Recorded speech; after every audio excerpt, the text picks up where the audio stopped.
Welcome back to George Salis's book hauls.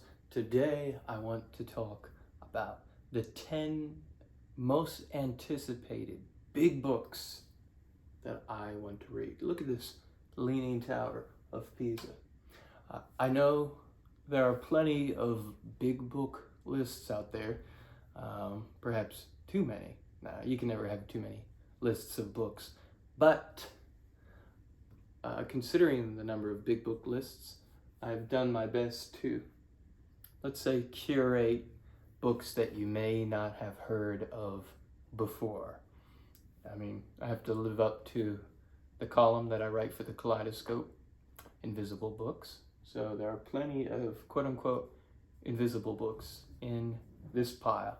Let's get started. The first is, almost, you heard that crack when I picked that up? Damn.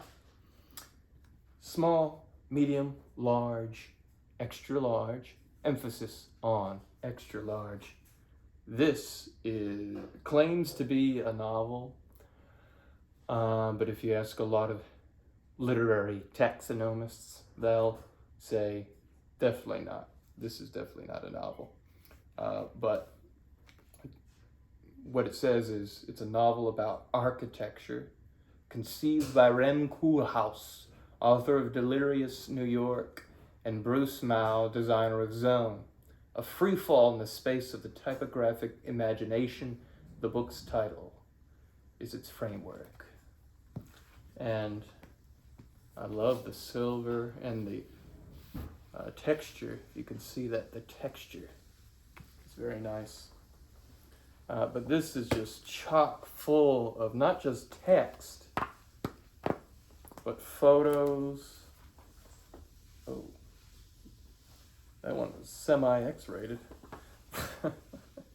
But photos and architectural plans and all kinds of things. It's extremely complex.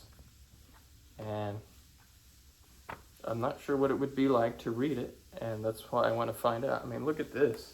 The Eiffel Tower is impaling the text. Love it, love it. Okay, so I'll put that here and try to give you a list at the end of this video.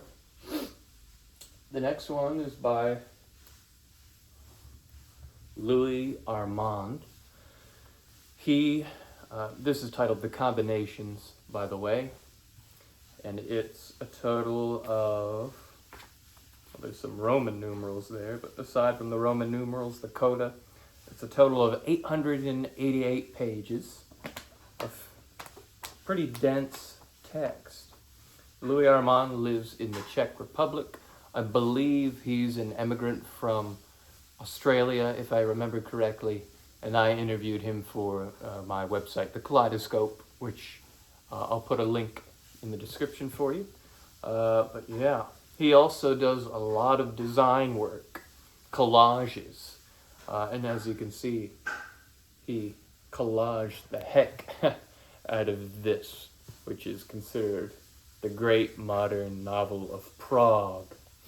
And it's filled with all kinds of puzzles and, let's see if I can find different font texts, keep your interest, right? Maps, gotta love a good map. Yeah. But yeah, let's see how this starts. Begin with a room and a man inside the room. An indistinct source of yellowish light reveals an escritoire, 4 centuries antique already, littered with manuscripts, ink blotters, pens, inkwells, and candle butts. To the right of it, a long trestle table stands against a gray stone wall. The table, too, is littered with implements of diverse kinds, a pestle and mortar, stoppered bottles, flasks, and beakers containing quantities of liquid in various shades and hues, alembics, coiled glass tubes and pipettes, faucets, ropes and pulleys, a collection of earthenware jars, large and small, an oil lamp with blackened wick tapering out of it, etc. There you go. I love a good list. And he starts off with a list in the great literary tradition. So, the next, I have to thank my dear friend Matt, who's a Canadian filmmaker. He brought this one to my attention, and it's titled Rain Tree County. Beautiful dust jacket. Look at that. He's tugging on the landscape, and it shows the form of a female body. This is by Ross Lockridge Jr. I mean, the life story of this guy ends in tragedy. He committed suicide despite the success of this book when it came out. And let me see, when it came out, 1948 or thereabouts. And it's an epic novel of heroic proportions. The hero is the epitome of the place and period in which he lived. 19th century America, a rural land of vernal women, of farmers, gamblers, wanderers, soldiers, orators, poets, and simple scholars. And yeah, this was optioned for film. It was turned into a Hollywood, golden age Hollywood film, I believe, that some people say doesn't really do this book justice, but you know, that's how it goes, especially a book of this scope.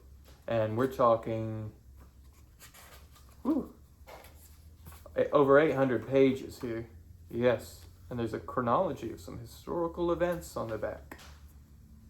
Nice. But yeah, Matt tells me that there's a dream sequence that was cut out of this, and the dream sequence goes on for several hundred pages or more. I can't remember exactly. Here's how it starts. A great day for Rain Tree County. Yes, sir, here's the glorious 4th again, and here's our special semi-centennial edition of the Free Inquirer, 50 pages crowded with memories of 50 years since we published the first copy of this newspaper in 1842. And friends, what a half-century it has been! While the Inquirer has been growing from a little 4-page weekly to a daily paper of twice the size, the population of these United States was quadrupled, and the territory governed under the institutions of freedom has been extended from sea to shining sea. So there's some energy, undeniably.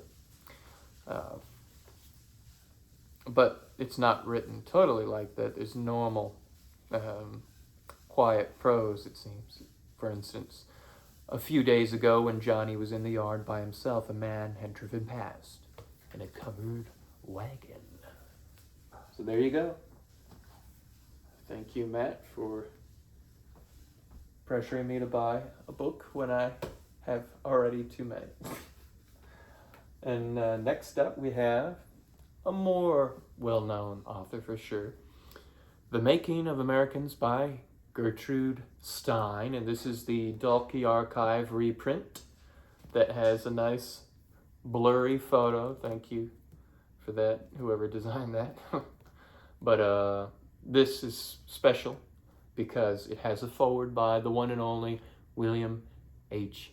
Gass, and an introduction by Stephen Meyer. Now, I've read a couple maybe minor works by Stein.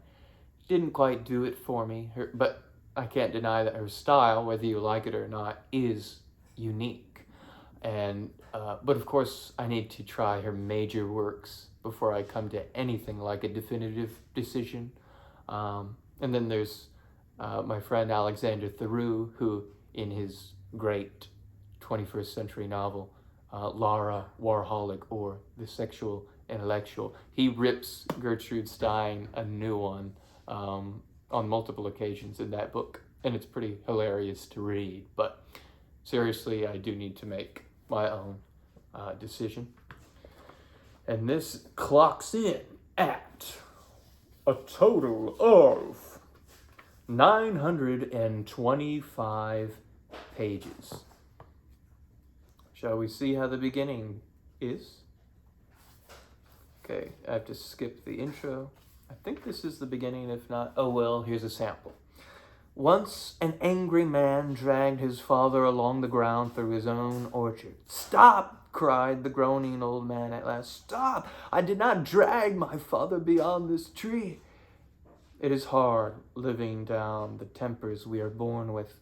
We all begin well, for in our youth there is nothing we are more tolerant of than our own sins writ large in others, and we fight them fiercely in ourselves.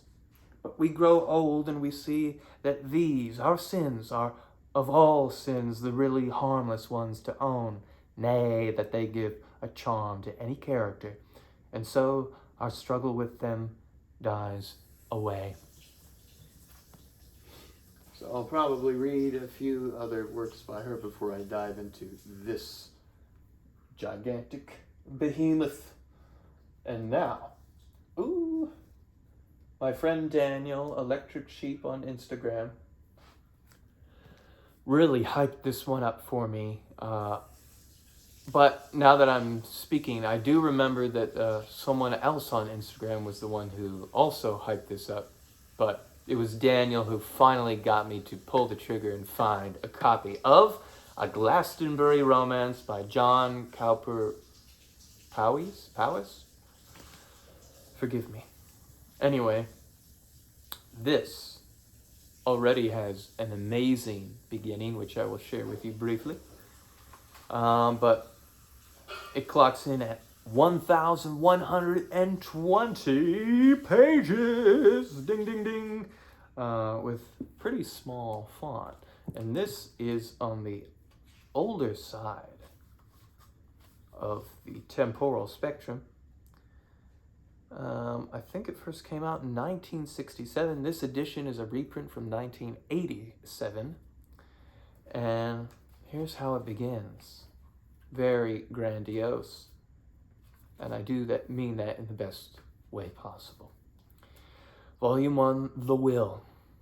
At the striking of noon on a certain 5th of March, there occurred within a casual radius of Brandon railway station, and yet beyond, the deepest pools of emptiness between the uttermost stellar systems, one of those infinitesimal ripples in the creative silence of the first cause, which always occur when an exceptional stir of heightened consciousness agitates any living organism in this astronomical universe.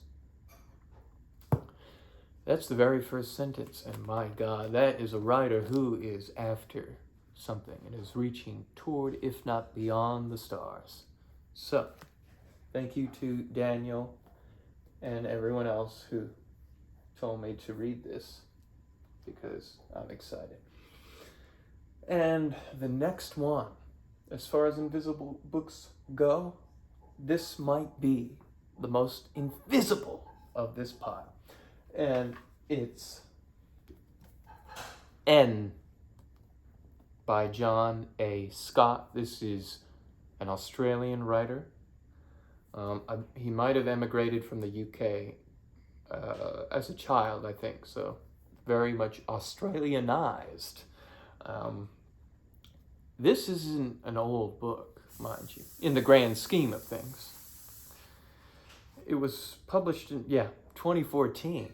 However, it's very hard to find. I had to do some serious digging and gymnastics to get my copy, but got it, I have. Indeed, indubitably. And this is, it's not the biggest novel of all time, but it's fairly big, and it has an ambitious scope, which can make all the difference as far as big books are concerned. Who wants to read a 1,000-page book with a very tiny scope? It depends, but this has a big scope, and it's kind of revisionist historical fiction in a way. Pynchon-esque, I've been told. And it's just shy of 600 pages. And let's read the beginning. Prologue, May 1945. Missy Cunningham eases herself back on the settee, her red hair a flurry at its wing. From the kitchen come the soft plosives of stew on a low gas. The light of late afternoon catches at the edge of her dress as though it might seek her attention, but she is fully given to the view of Ross. In turn, the 10-year-old is deep within a story of his own imagining. His mouth works hard, fashioning the gutturals of exploding grenades. Through clenched teeth, the fierce exhalations of rifle fire, the gasps of slaughter.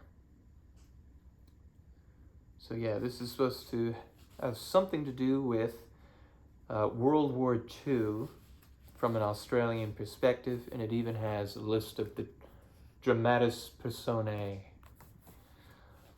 So yeah, also excited. I mean, come on, I can say that for each book.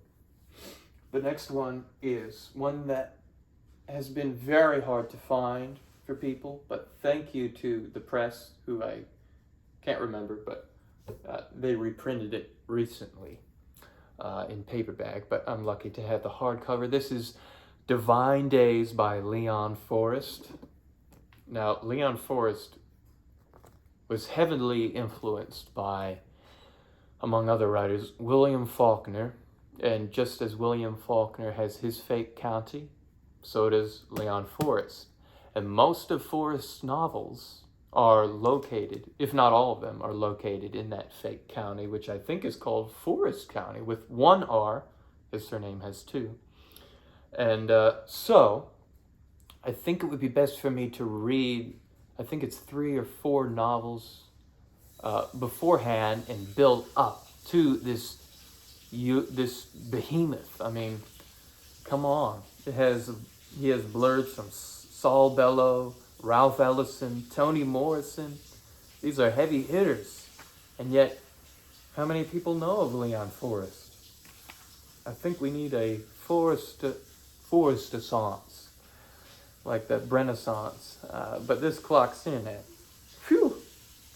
1335. 1,135 heavy pages. Let's see how it starts. But this has been compared to, say, War and Peace, etc. But there's also a heavy jazz element that I've heard for his prose. Not so much in this volume as earlier works by him, but even if there is some jazz in this to a small degree, I'm sure it'll enliven the reading experience. But it starts with, last night I returned to Forrest County from a 2-year stint in the Army.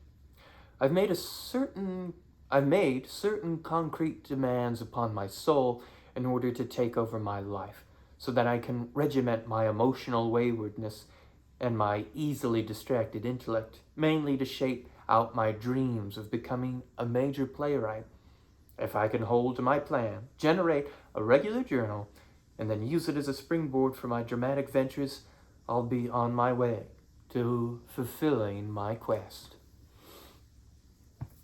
So, we have at least one writer as a character in this novel, but I'm sure it's richly peopled. Whoop. Now, this is a recent translation by, it's The Garden of 7 Twilights. Look at that beautiful cover. Look at this beautiful spine. Look at this beautiful back. Oh, it's so greatly designed. That's one of the main reasons I bought it. But it's by Miguel de Palol. I'm sure I'm mispronouncing that, but I can only do my best. And it's translated from the Catalan by Adrian Nathan West. But this is described as a Borgesian apocalyptic Decameron that begins in bombed-out Barcelona. I've heard a range of things about this, from high praise, of course, or at least by a few people, and then from a few people I've heard that this is gimmicky, boring, with plain prose. But one way to find out, right? Just the fact that this has been translated, I think, is an admirable feat. And for the translator, who deserves all the credit, and the publisher, Dalkey Archive, who deserves plenty of credit as well for taking the chance on a book like this, whereas most presses would recoil, to say the least. But this is the first English edition, 2023. But it was originally published, I think, in the late 80s. And it has, from what I know and read of, stories within stories. Arabian Night style. I mean, look, this is called a tree of tales here, and it maps out the tales within tales. Ouroboros and then some. But let's see. There's a kind of an introduction here. There's a bibliography, and then the escape. Excuse me. During the first atomic strike in its history, Barcelona became a hecatomb. That's a good first sentence. Apart from the panic and disbelief, what was most astounding for those like myself who were able to indulge in a bit of reflection was to see the way the life of the city and the country, organization and order, the dictates of custom, all the things that ordinarily appear as obligations, collapse over the course of a few days, as if we had been living over an immense pus-filled abscess, simply waiting for the touch of a lancet to make it explode.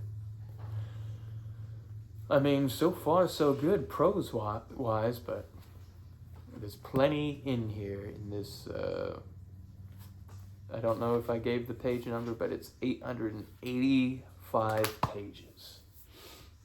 Gotta love translated works and the amount of passion that goes into them.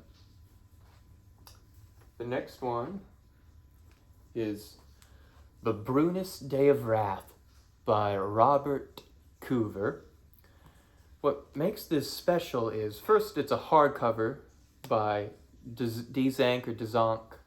Zank Books. And they usually publish softcover. So when I saw this at a bookstore recently, I had to grab it. But what also makes this very interesting is it's a sequel to, I believe, Robert Coover's debut novel, which is The Origin of the Brunists, and that came out about 50 years ago or so. So it's like Ray Bradbury, who wrote a sequel to Dandelion Wine about 50 or so years after the fact.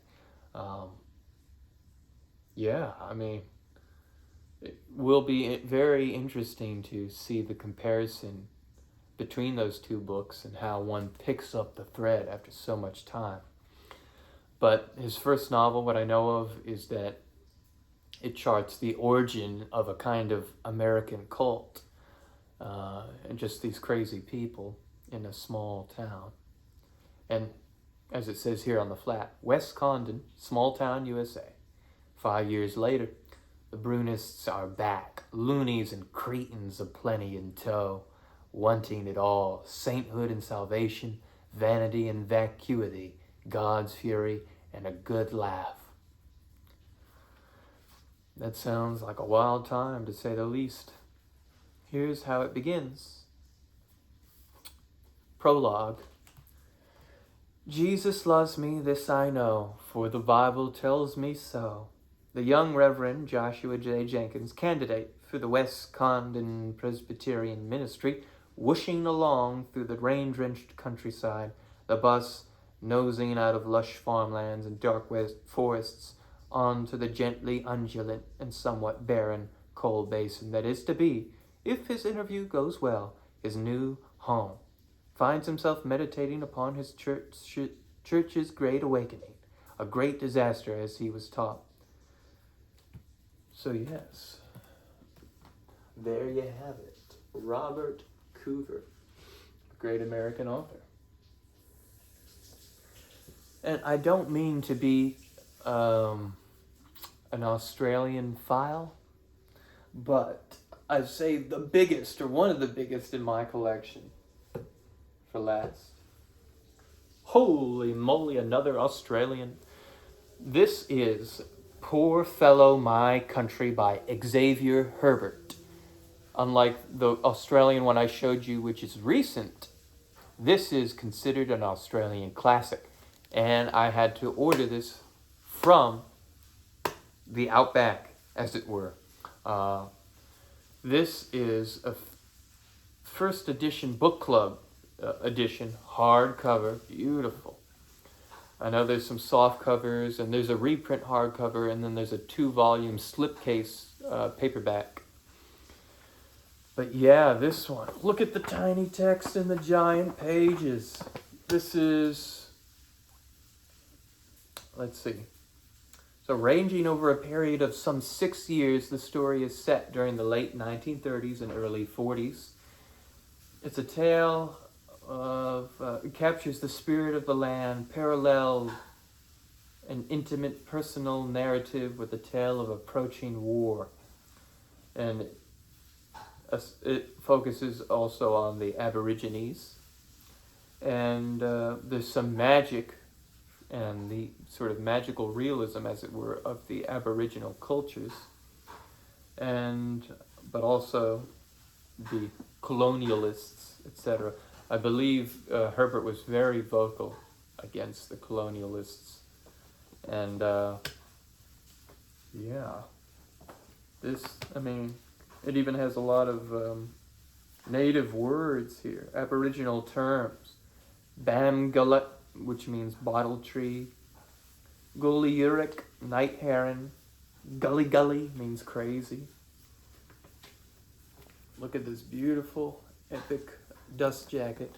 I can't wait to read some Xavier Herbert. And oh, let's see how many pages exactly before I top off that Tower of Pisa. So this is 1,463 pages. And I should emphasize, this is considered the longest novel ever published in a single volume. The longest novel ever published in a single volume that I talked about in my last big book video by an American is Women and Men.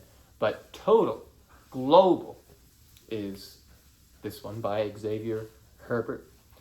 Let me just see how it starts. Chapter 1.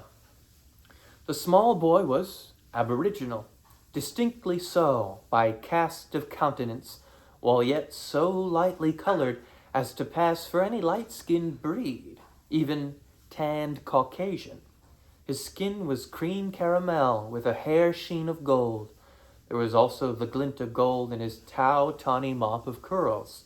Then his eyes were gray, with a curious intensity of expression probably due to their being set in cavernous Australioid orbits where one would expect to see dark glinting as of shaded water.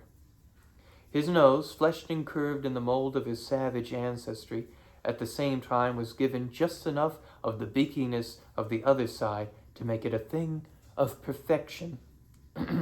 Likewise his lips, surely a beautiful creature to any eye, but the most prejudiced in the matter of race. Indeed, but for knowing the depth and breadth of prejudice against the very strain that gave him perfection, one might well be amazed to know that such a thing could stand up to the sight of him. Yet most people, at least of this remote northern part of the Australian continent, would dismiss him as just a boom. He was aged about 8. I need a glass of water. My voice is cracking a bit. I'm hitting puberty. Anyway, here you go. This table is going to collapse with the weight. Can you see all this? Here's my top 10 books that I am very excited to read. Big books, that is. Tell me, what are your big books that you're most anticipating? And tell me, have you read any of these? What do you think? What is grabbing your attention the most out of this big pile?